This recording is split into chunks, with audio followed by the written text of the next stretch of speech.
What happens when the people you once trusted most become the source of your deepest wounds? Emily Carter, a successful investment analyst on Wall Street, stood by the window of her luxurious Manhattan apartment, the weight of a life built on ambition and survival heavy on her shoulders. At 42, she was about to marry Jacob, but as she held the wedding invitation in her hand, memories of her past stirred, memories of jealousy and rivalry with her sister Ashley. These memories left Emily emotionally scarred, forcing her to question whether she could ever move beyond her family's neglect. Would her wedding be a reminder of all she had left behind, or would it mark the beginning of something new? As Emily prepared for the next chapter of her life, one question lingered. Would her family ever be part of it? Inside her elegant Manhattan apartment, Emily gazed out at the twinkling lights of the city as the sun set below the horizon. At 42, she had made a name for herself on Wall Street, respected and successful in a high-stakes world.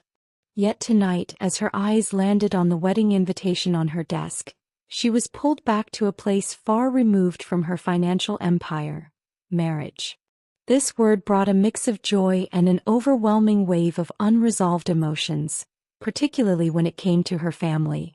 Among the tangled web of relationships, the one with her sister Ashley stood out. From the very start, it had been marked by competition, jealousy, and an unspoken rivalry. Ashley had always been the favored one, the one who garnered praise and attention, while Emily, born just 10 months later, often felt like an afterthought. Emily could still hear her grandmother Martha's words echoing in her mind. Ashley was the one they planned for, and you, Emily, were the unexpected gift. Looking back on her childhood, Emily could trace the painful dynamics of her family. Ashley had always been the golden child, the one placed at the center of family photos, while Emily was relegated to the edges. On family vacations, Ashley was always the one who went, while Emily stayed behind, often spending time with her grandparents. One summer when Emily was just 7, she overheard her parents discussing a trip to Disneyland. Her heart soared at the thought of visiting the magical place, but her hopes were dashed when her mother, Sarah, casually said, "Sorry, Emily, this time we're only taking Ashley. You'll get your turn next time." Emily tried to hold back her tears. "But I want to go too," she cried, her voice shaky. Her father, David, responded coldly, "Just stay quietly with your grandparents. Ashley needs special consideration." That phrase, special consideration, burned itself into Emily's memory. Why was Ashley always special? Why was she always second? And the worst part? That next time never came. Emily spent the summer alone, staring at old family photos, her heart aching with the sting of abandonment. As Emily grew older, the emotional neglect became harder to overlook. By the time she was around 6 or 7, her loneliness deepened. The anger and hurt inside her began to fester. But it was with her grandparents, George and Martha, that Emily found refuge. They were her sanctuary, unconditionally loving, endlessly patient, and always there to comfort her. "Emily, you are special," Martha would say softly, "but sometimes that can be a burden. Be strong." George, her grandfather, shared his passion for math and science with her, and those subjects became Emily's escape. When he taught her, it felt like opening the door to a world where she could thrive, one where she wasn't second to anyone. One evening, George took Emily up to the rooftop and showed her an old telescope. "This was passed down from my father," he said with a wistful smile. "When you look at the stars, you realize how small our problems are." That night, they watched the stars together, and in the vastness of the universe, Emily felt small yet free. She had always questioned the world, and in that moment she realized the infinite possibilities before her. "Knowledge is power," George often told her. "It's a treasure no one can take from you." To escape her painful reality, Emily threw herself into books, particularly math problems, trying to prove her worth. She wanted to show that she was special, but in her parents' eyes she was just the quiet, responsible daughter, the one who did what was asked but never stood out. "Why can't you be more like Ashley?" her father David would ask. "Go outside and make some friends." But the outside world always felt hostile.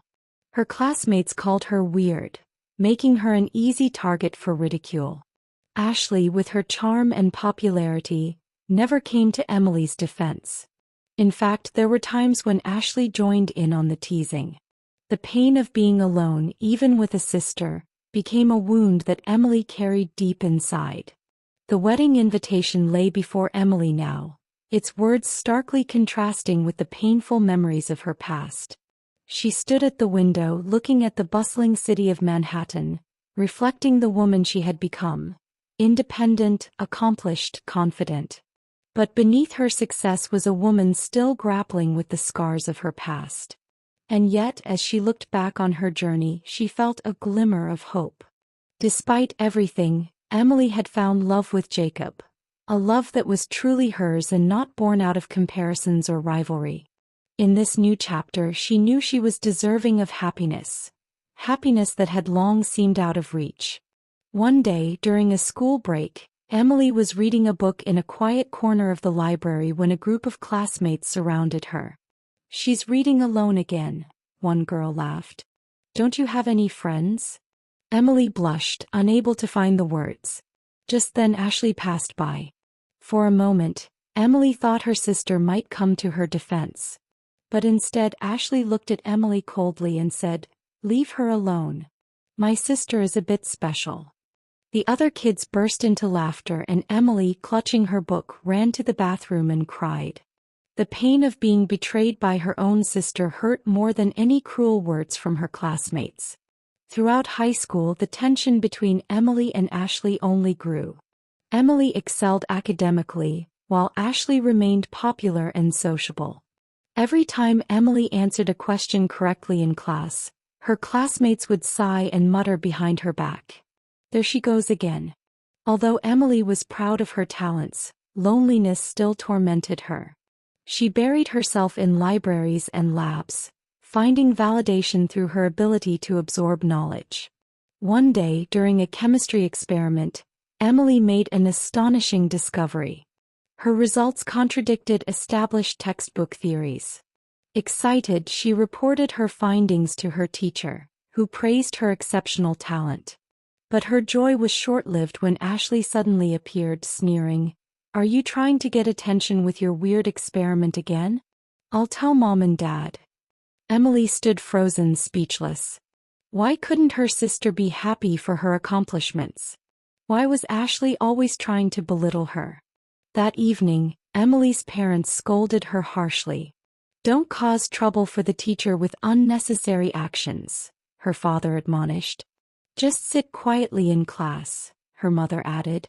Emily cried quietly in her room, wondering why her talents were seen as a burden rather than something to be proud of.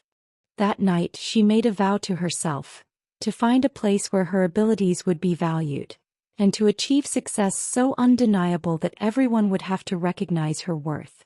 In the following months, Emily formed a close-knit group with a few girls she met in art class.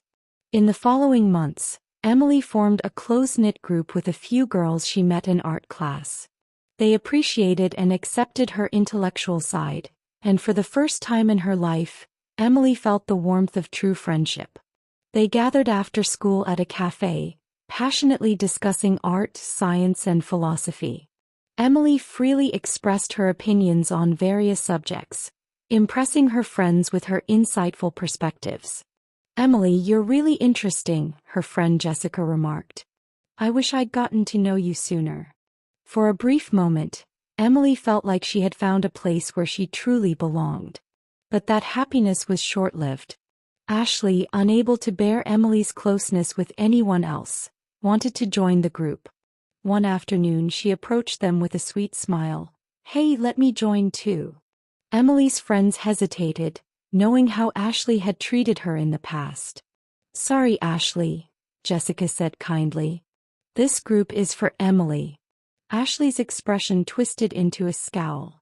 "Why won't you let me join?" she demanded angrily, her voice echoing through the hallway. "You're the worst sister," she spat.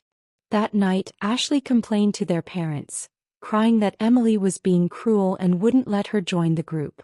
Their parents took Ashley's side. "Emily, why can't you be more understanding?" their mother Sarah scolded. "Ashley's your sister. Try to get along." Emily struggled to maintain her decision, but it wasn't easy. There were nights she cried into her pillow, wondering why she had to endure so much pain and why her parents couldn't understand her feelings. Still, this experience strengthened her. Emily learned that her worth wasn't determined by others' judgments. It was within herself. She became even more focused on her studies, setting her sights on a future career on Wall Street. It was her way of asserting her independence and proving her value. In her final year of high school, Emily won a national mathematics competition. Her name became known throughout the school, and she was even featured in the local newspaper. For the first time, Emily experienced the joy of her talents being recognized. But as always, this happiness was fleeting. New challenges soon arose at home. Ashley, jealous of Emily's success and fearing that their parents' attention would shift to her, told a malicious lie. She accused Emily of having a secret boyfriend and using drugs. When David confronted Emily, his voice quivered with rage. "Is this true?" he demanded. "I can't believe you'd do such a thing." Emily, stunned by the accusation, tried to explain herself. "No, Dad, it's not true. Please, let me explain." But he wouldn't listen. His mind was already made up. Sarah stood by, offering no support, her face unreadable. Tears welled in Emily's eyes as she pleaded, "Why won't you believe me? I've always been honest, but you only believe Ashley's words." Yet their stance remained unwavering. Ashley was always right and Emily was the problem child. Frustration and anger surged inside Emily. She couldn't stay silent anymore. "Why would you lie like that?" she yelled at Ashley. "What have I ever done to you?" Without warning, Ashley shoved Emily hard. Emily lost her balance, her head slamming into a nearby shelf, causing blood to pour from her nose. The pain from the blow was sharp, but the sense of betrayal from her family cut deeper. Her parents rushed her to the hospital, but even then they defended Ashley. "It was an accident," David said, trying to downplay the situation. "Ashley didn't mean it." In the hospital waiting room, Emily sat in silence, the pain in her head and heart merging into an overwhelming weight. Tears slipped down her cheeks as she wept quietly, her grief barely contained.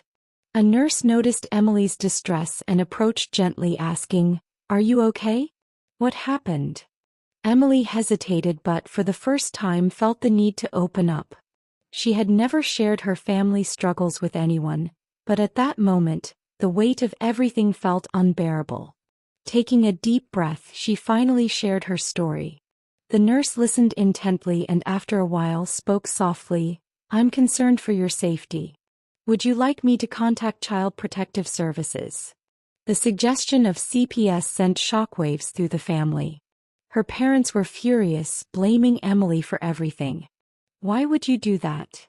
Sarah screamed, her voice echoing through the hospital corridors. "How could you let outsiders know about our family problems? You've betrayed us." David glared at Emily, his eyes cold. "You're a disgrace to this family. Don't ever show your face here again." As Emily listened to their cruel words, tears streaming down her face, her heart felt like it was being torn apart. But beneath the pain there was an unexpected sense of freedom. For the first time she wasn't bound by their suffocating control. After that incident, Emily moved in with her grandparents. Her parents barely resisted, almost relieved to see her go. At her grandparents' home, Emily discovered what it felt like to be truly loved.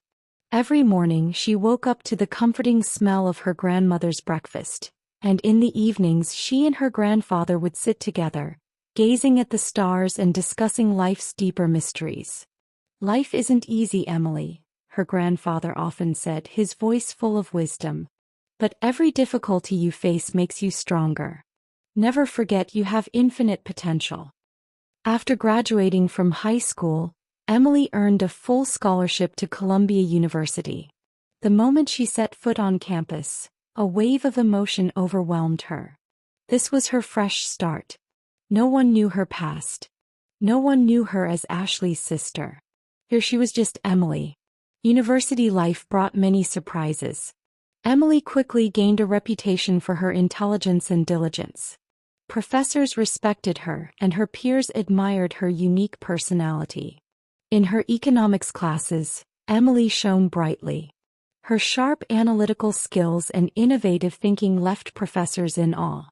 No longer was she the quiet, overlooked girl from a broken home. Now she was someone who commanded attention, someone whose potential could no longer be ignored. One day, a renowned professor approached her. "Emily, your latest report was excellent," he said with a smile. "You have great potential. Would you be interested in working on Wall Street?" Emily's eyes lit up. This was the opportunity she had been waiting for. Yet occasionally, when she thought of her family, a painful tightening gripped her chest. Her contact with her parents was rare, limited to an occasional birthday card, and she had heard nothing from Ashley. At times, Emily would flip through the pages of her family photo albums, gazing at pictures of her smiling parents and Ashley, with herself standing at the edge. Every time she looked at those images, a mixture of emotions stirred within her. During her sophomore year in college, Emily met Jacob at the library. He was a law student who understood her quiet nature and intellect, and they quickly connected, eventually becoming a couple.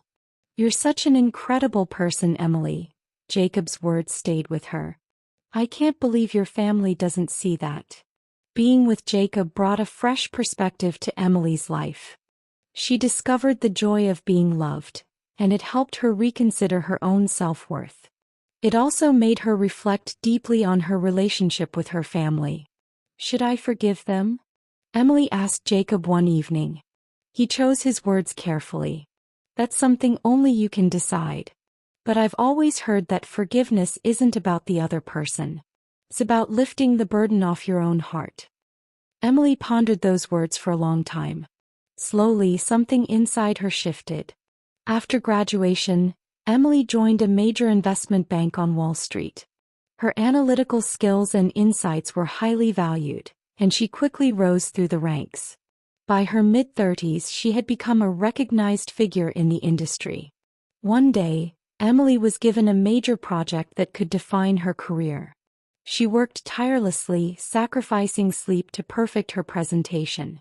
The day of the meeting arrived, and the conference room was packed with executives. Despite her nervousness, Emily presented confidently. Her analysis was sharp and her proposals were innovative. When she finished, the room was silent. Then the CEO stood up and began clapping, followed by the other executives. "Great job, Ms. Carter," the CEO said with a beaming smile. "Thanks to you, our company will make remarkable progress." At that moment, Emily felt her talents were fully acknowledged and tears welled up in her eyes. It was the moment all her hard work had culminated. Meanwhile, Jacob had become a successful lawyer focusing on human rights issues. Despite their busy careers, they supported each other and had a strong bond. After being together for 8 years, Jacob proposed. He knelt before her favorite painting at the museum and said, "Emily, I want to share my life with you." His voice trembled. "Will you marry me?" Emily nodded, her eyes filled with tears. "Yes, gladly."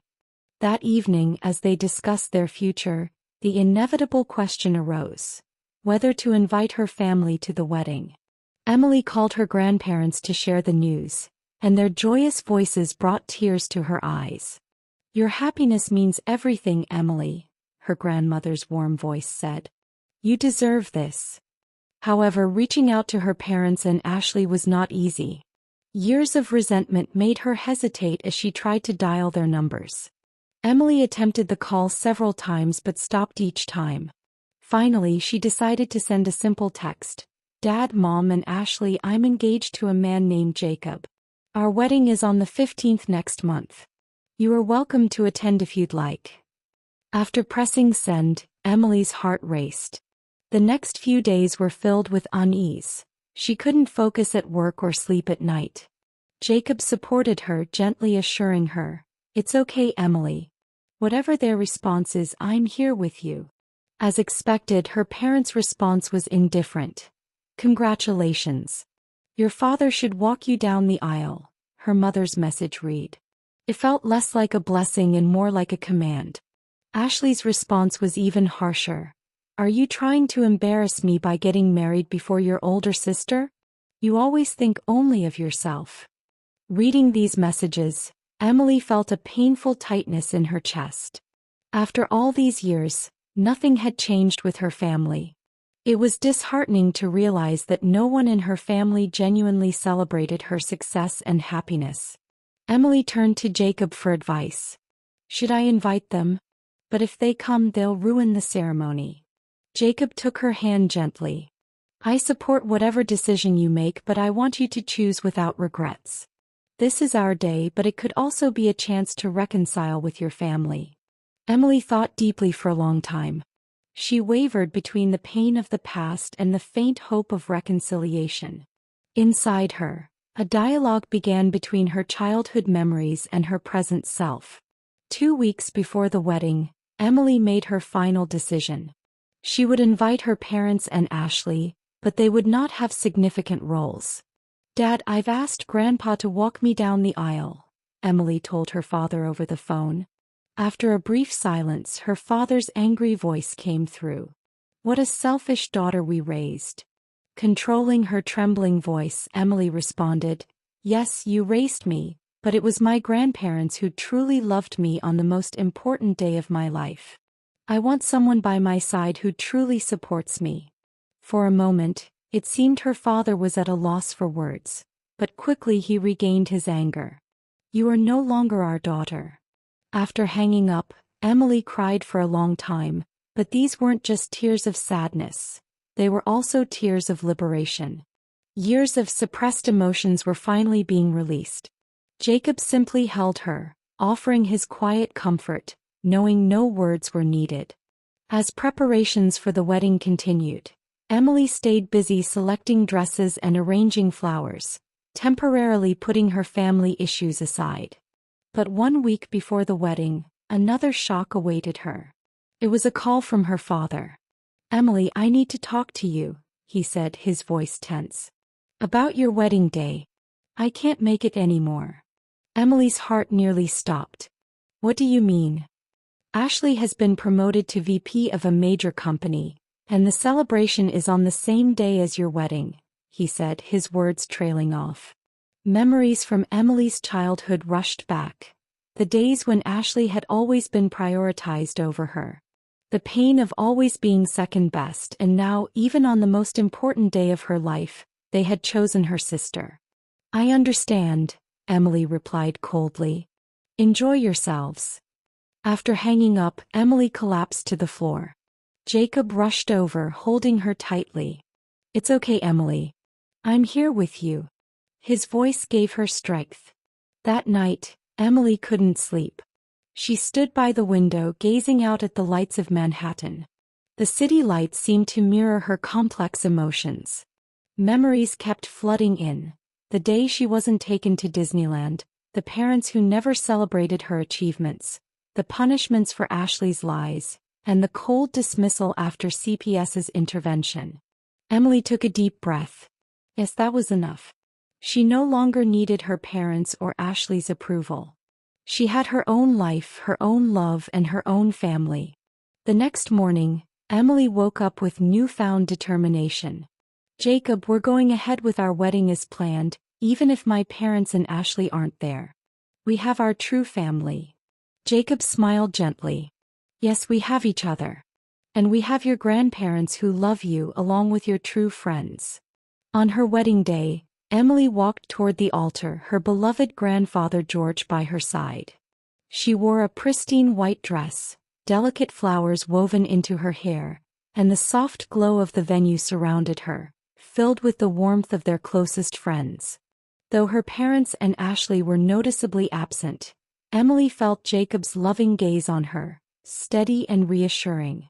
We are creating a new family, she whispered to herself, feeling the weight of the past slip away. A family built on love and understanding.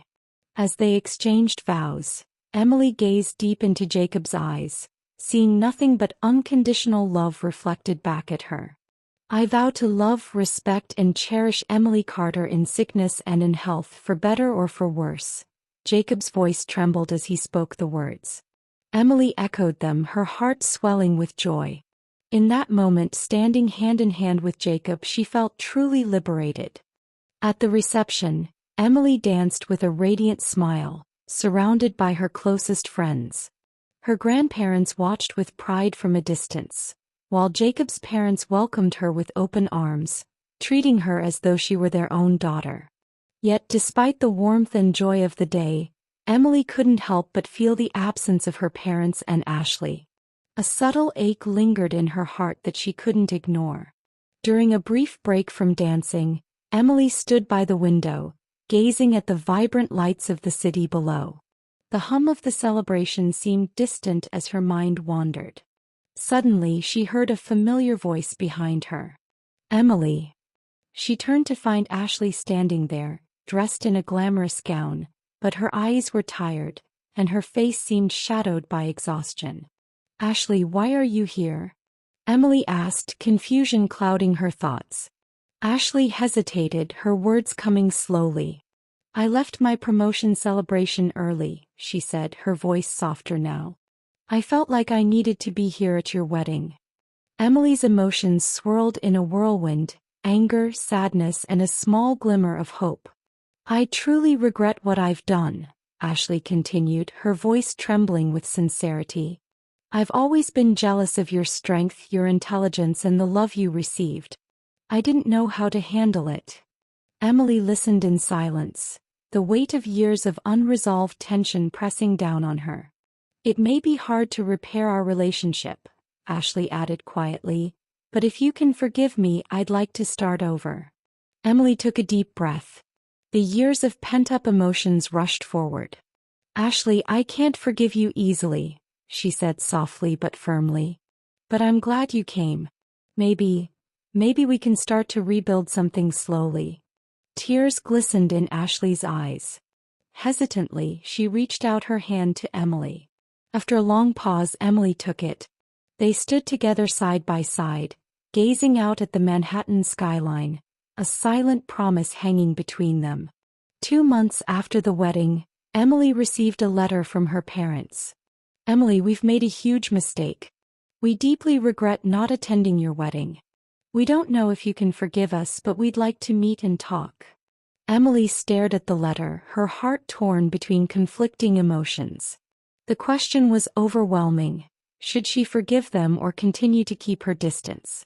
She didn't respond right away. Instead, she turned to Jacob. What do you think? She asked, her voice filled with uncertainty. Jacob smiled gently, his hand resting on hers. Maybe it's okay to wait until you feel more settled. There's no rush. Take your time. Emily nodded, grateful for his support. For the first time in her life, she realized that there was no need to rush. She could take her time and honestly face her feelings. A new life, a new family, and the possibility of reconciliation. All these options were before her. She took a deep breath, ready to step into the future. Emily decided to start therapy, a path to healing from the traumas of her past and building healthier relationships moving forward. I have a loving husband, understanding friends, and grandparents who love me unconditionally, Emily reminded herself. I am not alone. I can get through this. This was the beginning of a new chapter, one filled with the promise of growth and healing. As she looked out the window at the shimmering lights of Manhattan, a sense of calm washed over Emily. The night was alive with possibilities, and though challenges still lay ahead, she was no longer afraid. She had the strength to face them. Jacob came up behind her, wrapping his arms around her. What are you thinking about? Emily smiled, feeling at peace for the first time in a long while. About our future and reconciling with the past. Let's face it together. Jacob's voice was warm and gentle. We'll overcome it, Emily. Together. In his arms, Emily felt a sense of security and belonging. She had built her life through her own choices, and now she was ready to move forward with her new family. This wasn't the end, it was a new beginning. A new chapter in Emily's life was about to unfold. What does it mean to truly forgive? And is it worth the emotional toll? Emily's heart wrestled with this question as she stood at the threshold of a potential reconciliation. Her parents' apology was laden with years of unspoken guilt and regret, but even as they reached out, the scars of the past lingered. Emily had spent so many years living in the shadow of her sister's jealousy, her parents' favoritism, and her own sense of being second-rate.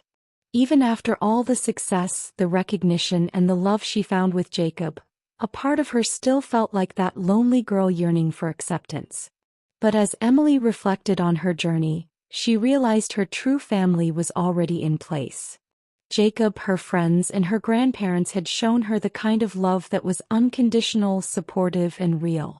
She no longer needed validation from the people who had always dismissed her worth. In that moment, she knew she had the power to decide what was best for her. Maybe reconciliation was possible, but it would be on her terms. She didn't need to rush. Healing took time, and Emily had finally learned that she was worthy of happiness, no matter the past. What would you do in Emily's shoes? How would you approach a relationship that's left you with so much hurt? Let me know in the comments, and don't forget to like and subscribe for more stories.